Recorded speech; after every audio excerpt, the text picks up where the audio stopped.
I'm Nelli Bejanyan. I'm the BMT Program Director at Moffitt Cancer Center.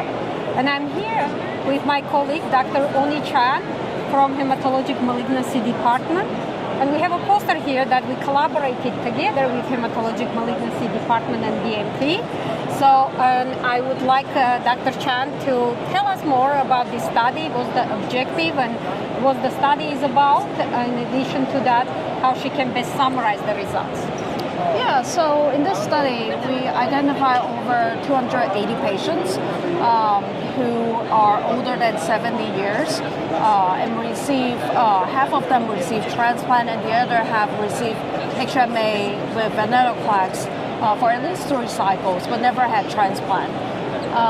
And the cohort in the both groups, the comorbidity as well as performance status are balanced. And the key finding is that if you look at the overall survival at 3 years, the transplant group has significantly higher at 62% compared to the HMA ven group.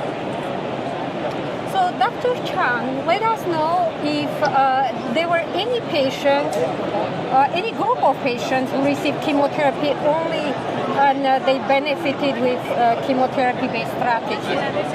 Yeah, so there were only a handful of patients who had favorable risk disease, about 10 and 11 in each cohort, limiting the statistical analysis. And majority of the patients, over 50-60%, actually have adverse risk disease. We do know that in the multivariable analysis, patients who have higher comorbidity score as well as adverse risk disease by Yale in 2022 have worse overall survival, while transplant, patient resulted in higher survival.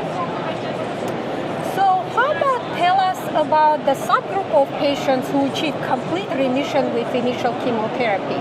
The reason I'm asking because to make it fair comparison, the patients who receive transplant, they need to be in complete remission. While with chemotherapy, not all the patients achieve complete remission. Yeah, so even when we restricted to the patients who achieve complete remission in the HMA ven cohort, we found that the patient who got transplant not only have a significantly higher overall survival at 3 years, but also a higher relapse-free survival. And that's because there is a lower rate of relapse in the transplant cohort compared to the HMA ven cohort. And my last question is, based on these results, what we learned that can be telling us doing something different in our practice? Yeah, so I think in patients older than 70, even in subset of patients older than 75 years, transplant instead of continuous HMA ven should be considered for eligible patients.